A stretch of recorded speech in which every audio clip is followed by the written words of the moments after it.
chers internautes, c'est avec plaisir que nous vous retrouvons, une fois de plus, pour l'étude de la parole de Dieu.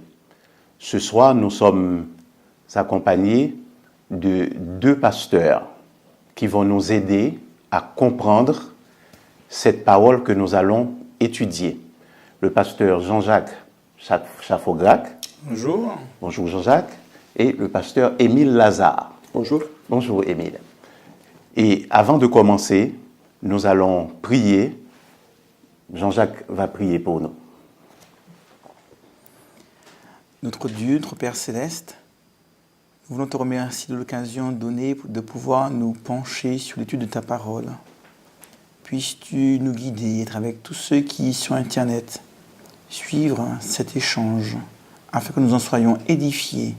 Au nom de Jésus-Christ, pour ta gloire. Amen. Amen. Amen.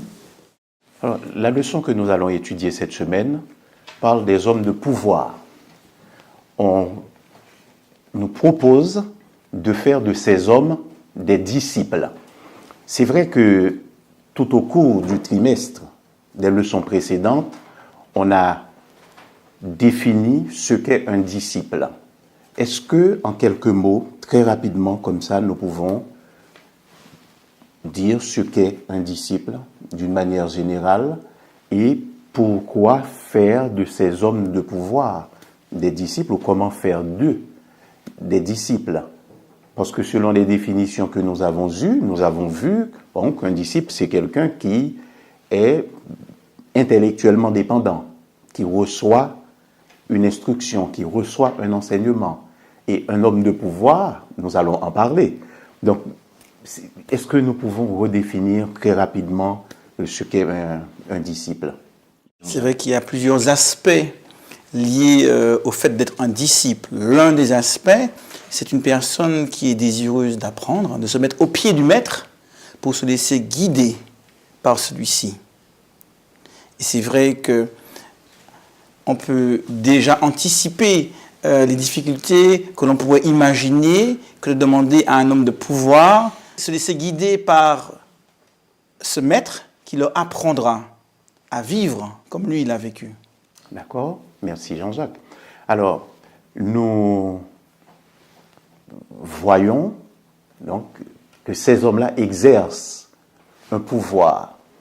Est-ce que nous pouvons définir ou nous pouvons expliquer en quoi consistait l'exercice du pouvoir à l'époque de Jésus? Parce que si nous prenons par exemple la société française, il y a des députés, il y a des sénateurs, il y a des maires, il y a des gens qui appartiennent au grand corps d'État, le Conseil constitutionnel, le Conseil d'État. À l'époque de Jésus, il n'y avait pas tous ces grands corps d'État. Alors, en quoi consistait l'exercice du pouvoir à l'époque de Jésus? D'abord, c'était le pouvoir politique et militaire qui était exercé par les Romains.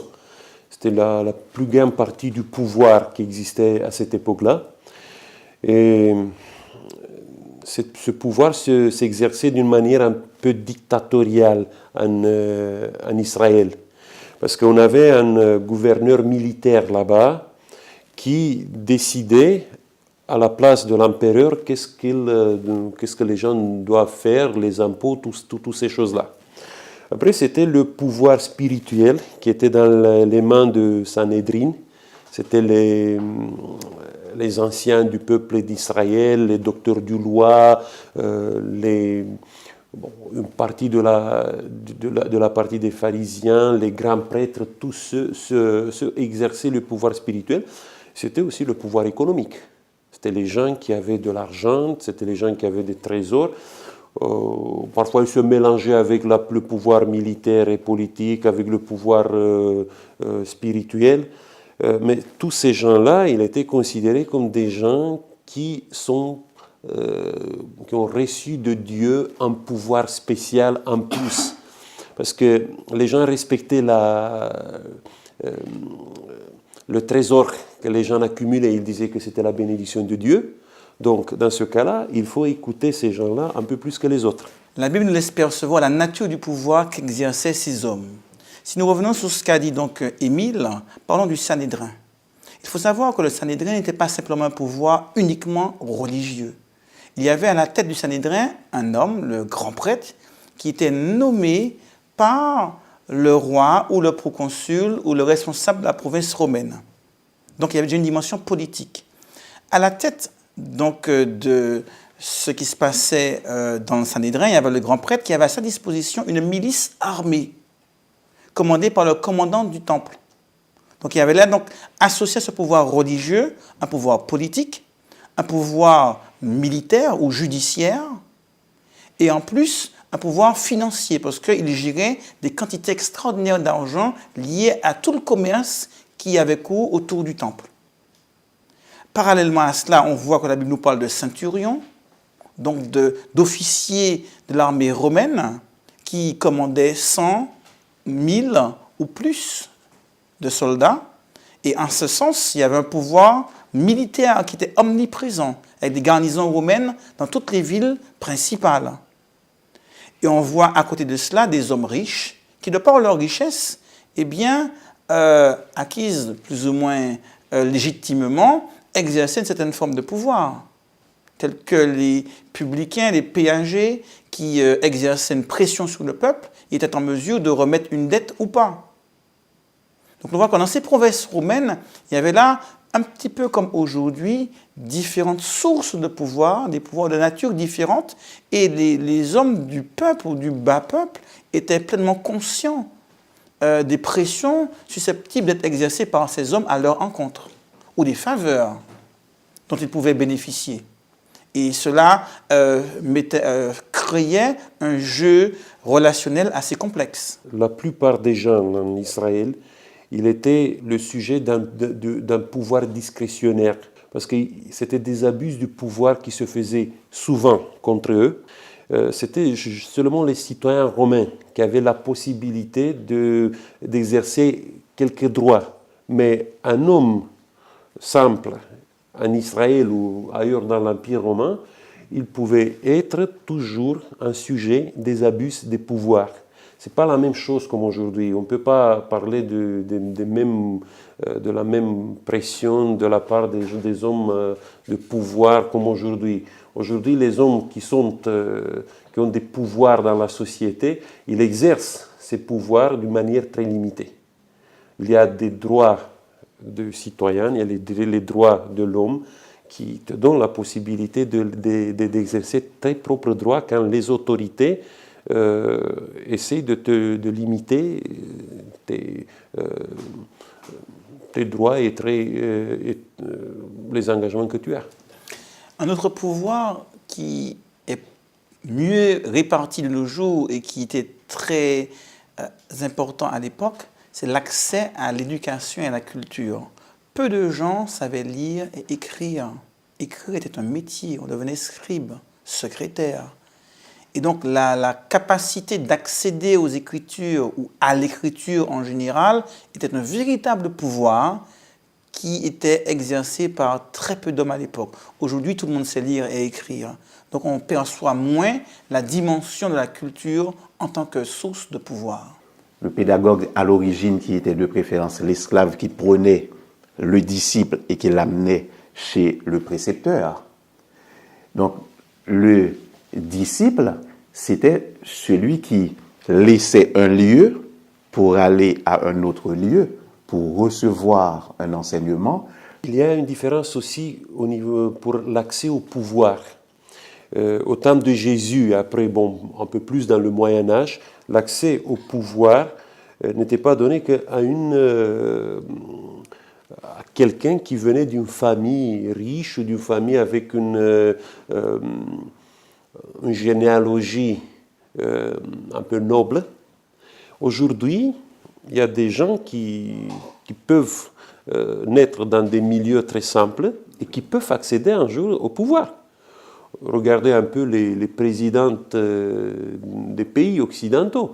Il y a peu parmi eux qui peuvent dire, voilà, nous venons des milieux très aisés. La plupart, ils viennent des milieux populaires. Aujourd'hui, on peut parler d'une sorte d'ascenseur social qui donne l'accès au pouvoir à plusieurs personnes. Ce n'est pas les mêmes situations comme avant.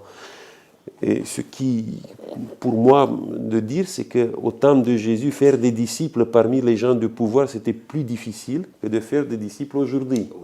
Alors, j'ai envie quand même de vous faire réagir sur un point. Notre leçon parle de faire des gens de pouvoir des disciples.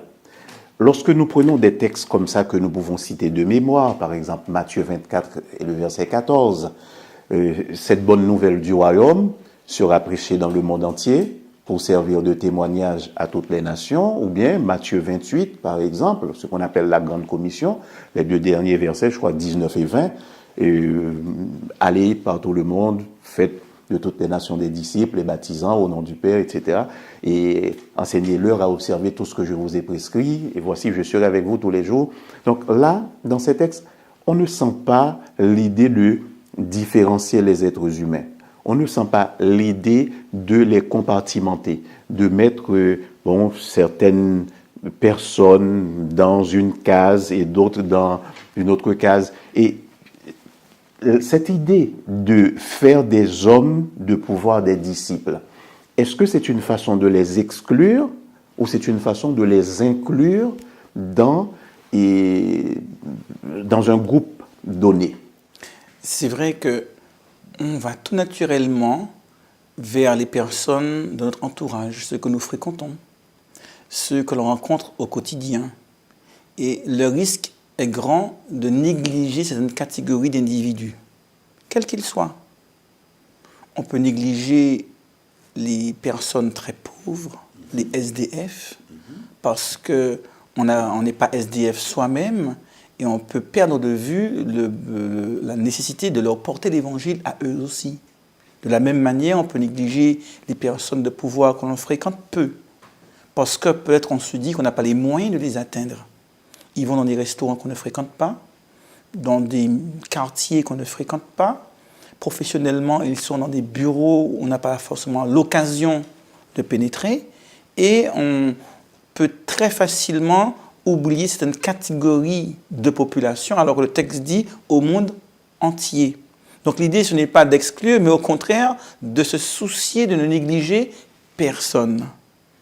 Que ce soit du plus pauvre au plus riche, du plus puissant au moins puissant, et c'est parfois difficile. Je crois qu'on a un blocage. C'est dans la tête des chrétiens qui doivent faire des disciples comme ça. C'est une sorte de complexe d'infériorité qu'on a envers les gens de pouvoir. Parce qu'on considère que l'évangile que nous avons n'est pas suffisamment élevé pour convaincre un homme de pouvoir. Moi, je crois que le problème pour nous, ce n'est pas le message, c'est l'accueil qu'on peut donner après le moment où un homme de pouvoir, il reçoit le message. Qu'est-ce que nous faisons après? Si quelqu'un vient et dit, voilà, je suis convaincu par l'évangile, je vais suivre. Comment je peux être son frère dans la condition où il exerce un pouvoir, il se trouve dans une sphère de travail qui n'est pas la mienne? Quand je lis dans l'évangile, je vois par exemple le centurion romain. Le centurion romain, Jésus déclare de ces centurions qu'il n'a jamais trouvé en Israël une foi si grande comme la foi du centurion romain. Donc il trouve un trésor dans le cœur de ce centurion romain. Mais est-ce que ce centurion, s'il voulait suivre Jésus, est-ce que les disciples étaient préparés de l'accueillir ou pas? Parce qu'on voit qu'il a passé beaucoup de temps jusqu'au moment où les disciples ont été convaincus qu'ils doivent faire un peu plus que d'évangéliser ceux qui étaient des Israélites. C'est ici, je crois, le problème pour les églises chrétiennes d'aujourd'hui. Comment nous les accueillons au sein de nos églises? Et on voit que dès le départ de la mission, des gens de pouvoir ont été touchés. Lors du premier voyage missionnaire de Paul, son tout premier, avec Barnabas, ils vont sur l'île de Chypre, premier terrain missionnaire, et déjà ils sont en contact avec le proconsul romain Sergius Paulus, qui lui est chargé de tout un territoire, un homme très important. Et on va voir que par la suite, on a l'occasion de rencontrer beaucoup de responsables, le trésorier de la ville de Corinthe, on nous parle de femmes de qualité, donc de personnes très riches, de la haute bourgeoisie. Et donc très rapidement, au cours des voyages missionnaires de Paul, on voit que toutes les couches de la population, des plus pauvres aux plus aisés, avaient été touchées par le message. La force de l'Église primaire, c'est qu'ils ont réussi de mélanger toutes ces catégories sociales, de vivre ensemble. C'est l'épître de Paul pour Philémon, quand il parle de son esclave, comme de l'accueillir comme son frère, comme quelqu'un qui était dans la même foi comme lui. Bon, je m'appelle dans une petite histoire de ma jeunesse, quand j'ai été étudiante au séminaire à Bucarest. J'avais un collègue qui faisait du colportage. On faisait tous du colportage, mais la plupart d'entre nous faisons le colportage de la porte à la porte, comme ça, dans les appartements des gens. Mais lui, il a une idée folle un peu. Il est allé directement au siège de la télévision publique roumaine. En 1993, on n'avait pas plusieurs postes de télévision, c'était juste un poste de télévision. Et le plus grand, le plus puissant, c'était la télévision roumaine. Il a demandé au gardien de lui montrer où se trouve le bureau du chef, du président de la télévision, du directeur de la télévision. Il est allé dans le bureau, il a présenté les livres comme pour quelqu'un d'habituel. Il a présenté tous ces livres comme ça. Et le directeur de la télévision, bon, il a regardé un peu les livres, il a vu que le sujet était très intéressant, il était d'origine juive. Il est tombé sur le livre Prophètes et Rois. Et comme il savait un peu l'histoire du peuple juif, il a été très captivé de ça. Et il a demandé à la présentatrice vedette de la télévision de présenter au journal de 20 heures tous ces livres-là comme des livres extraordinaires qui sont recommandables, que les gens les cherchent et les achètent. Bon, quand il nous a raconté ça, j'ai dit, mais c'est un courage fou qu'il a eu d'entrer dans la... Mais il a trouvé là-bas un homme comme tous les autres. Et nous, les autres, nous croyons que cet homme est inabordable, que ce n'est pas la peine de se forcer d'arriver là-bas. Mais lui, juste il a sonné. Et comme ça, il a été invité dans le bureau du directeur. Donc, on a cette peur que les gens qui sont au pouvoir, ils seront un peu plus orgueilleux pour recevoir l'évangile. Mais Jésus ne les a pas traités comme ça.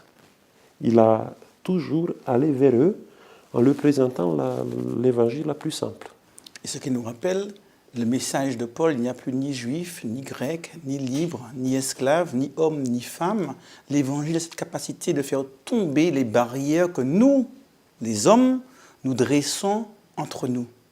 Dans la réalité, nous sommes tous appelés à être enfants de Dieu en Jésus-Christ. Et à partir de là, le pouvoir militaire, politique, financier, ecclésial, quel qu'il soit, ne peut plus constituer une barrière puisque l'Évangile traverse toutes les frontières. Et au regard de Dieu, nous sommes tous appelés à être des enfants. En fait, nous savons que Jésus a eu beaucoup de difficultés avec les détenteurs du pouvoir, ceux qui exerçaient l'autorité de son temps, mais il attirait aussi certains hommes de pouvoir. Vous avez parlé du centurion, mais il y avait quelqu'un comme Nicodème, par exemple, qui aussi avait quand même une place importante dans l'organisation spirituelle d'Israël. Bon, il y a beaucoup de commentaires sur cette rencontre de nuit entre Jésus et Nicodème. Je ne sais pas, souvent on entend dire, c'est simplement parce qu'il avait honte de Jésus en raison de la position qu'il occupait dans la société. Et puis, j'ai aimé ce commentaire que j'ai lu et, sous la plume d'un auteur qui dit « Jésus était un homme très occupé, Nicodème aussi était un homme très occupé. Donc, la nuit, c'était un moment propice pour deux hommes occupés de se rencontrer et de pouvoir discuter à tête reposée parce que Nicodème avait vraiment envie d'apprendre beaucoup de Jésus. Maintenant, lorsque nous regardons le fonctionnement de notre société, nous avons fait la différence entre l'exercice du pouvoir du temps de Jésus, nous avons parlé du Sanhédrin, nous avons parlé des sacrificateurs, des souverains sacrificateurs, etc. Et aujourd'hui, donc nous avons dit, dans une société comme la France, par exemple, on a les grands corps d'État, Conseil constitutionnel, on a le Conseil d'État, et puis on a des hommes qui exercent le pouvoir, des députés, des sénateurs, des maires, des préfets.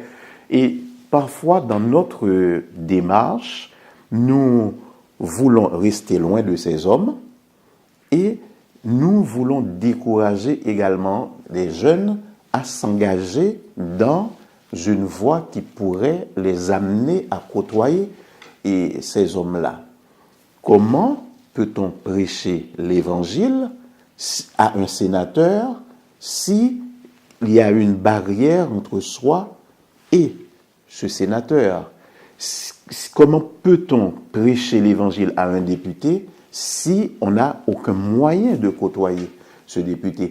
Est-ce qu'il n'y a pas une réflexion à engager dans ce sens pour que la leçon que nous sommes en train d'étudier, faire des hommes de pouvoir, des disciples, devienne une réalité dans notre vie quotidienne de croyants et d'ambassadeurs d'une cause que nous croyons noble et qui, selon nous, transcende toute autre cause. C'est vrai que cela appelle deux réflexions. La première, c'est qu'il y a des secteurs d'activité qui ont été traditionnellement diabolisés dans certains milieux, comme étant foncièrement mauvais, alors que la Bible elle-même nous donne des exemples d'hommes importants au niveau, par exemple, de la politique, comme Daniel et d'autres, hein, et Néhémie. Et donc, en ce sens, nous voyons qu'il y a certains domaines qui ne sont pas à exclure sous prétexte que nous sommes croyants ou que nous sommes chrétiens. La deuxième réflexion, c'est que nous sommes appelés à avoir de l'ambition, être le meilleur de nous-mêmes. Je crois que nos jeunes sont invités à réfléchir à ce que Dieu peut faire avec eux, parce que Dieu est un Dieu d'excellence. Et il l'a dit, vous serez la tête et non la queue. Et je crois que nous sommes appelés à transmettre cette ambition, ce désir d'être excellent, pas meilleur que l'autre, mais donner le meilleur de nous-mêmes pour servir Dieu et briller dans ce monde. Je crois qu'il faut éviter un extrême qui est très attirant aujourd'hui dans les milieux chrétiens. Ce sont les théories des conspirations qui se développent parfois et qui, beaucoup de gens, beaucoup des chrétiens voient dans les secteurs de pouvoir toutes sortes des choses qui cachent comme ça les agissements du diable. Il essaye de comprendre le monde dans comme une grande conspiration qui est tournée vers le peuple de Dieu ou vers les chrétiens qui veulent écouter Dieu. Ce n'est pas ça. Nous ne vivons pas dans un monde conspirationniste. Peut-être il y a des conspirations, mais ce n'est pas les conspirations que nous les détectons comme ça. Et il faut essayer de sortir de ça. Il faut de voir le monde comme le monde il est aujourd'hui. Il faut voir que la plupart des hommes politiques aujourd'hui ils sont animés d'un humanisme. C'est l'humanisme qui les anime. Et nous avons dans l'Évangile ou dans la Bible un humanisme chrétien. Je crois que si nous présentons ça, cet humanisme, il peut se rencontrer avec les idéaux qu'un homme politique il a, parce qu'il n'y a pas de grande différence. Un chrétien, il demande de la société d'avoir une liberté totale, mais il y a aussi des hommes politiques qui se battent pour ça, Parce que nous avons aujourd'hui, il faut reconnaître ça, nous avons une liberté totale. Ce n'est pas parce que l'Église a agi pour la liberté totale. L'Église est venue, je peux dire l'Église officielle, elle est venue avec le dernier train dans ces idéaux. Mais ce sont les hommes politiques, ce sont parfois des hommes qui n'avaient pas une conviction chrétienne très forte, qui ont milité, qui se sont battus pour des idéaux comme ça. Je crois qu'on peut trouver un terrain commun entre eux et l'évangile de Jésus, qui a parfois les mêmes idéaux. Il faut trouver ce terrain d'entente. Et un autre point qui me paraît essentiel, c'est le fait que nous ne pouvons convaincre personne. C'est l'Esprit de Dieu qui convainc le monde de péché, de justice, de jugement. C'est l'Esprit de Dieu qui amène l'homme à la repentance, à la conversion, comme disait Jésus à Nicodème. Et en ce sens, cela nous permet de minorer les complexes que l'on pourrait avoir, puisqu'il ne s'agit pas par notre science, par notre savoir ou par nos mots de convaincre ou d'amener à la repentance, mais de se laisser utiliser par Dieu pour des instruments, pour que son esprit agisse et touche les cœurs.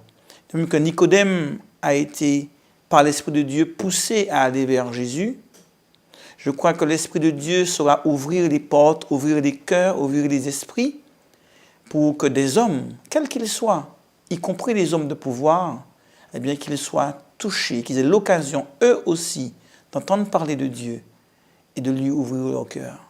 Merci Jean-Jacques. Tu as fait état de ce texte de Paul dans Galates 3, où Paul dit qu'il n'y a plus de libre, ni d'esclave, ni de savants, ni d'ignorants, ni d'hommes, ni de femmes. Donc Dieu veut, et c'est vraiment, et nous croyons sa suprême volonté, d'instituer un monde juste, un monde où la justice habitera. Et il veut commencer aujourd'hui et il ne veut exclure personne. Donc les hommes de pouvoir, eux aussi, ils sont appelés à la vie éternelle.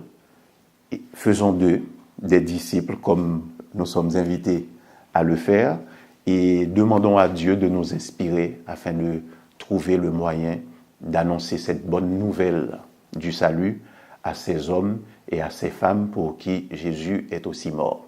Nous vous remercions d'avoir passé ce moment avec nous et nous vous donnons rendez-vous à une prochaine étude. Merci beaucoup.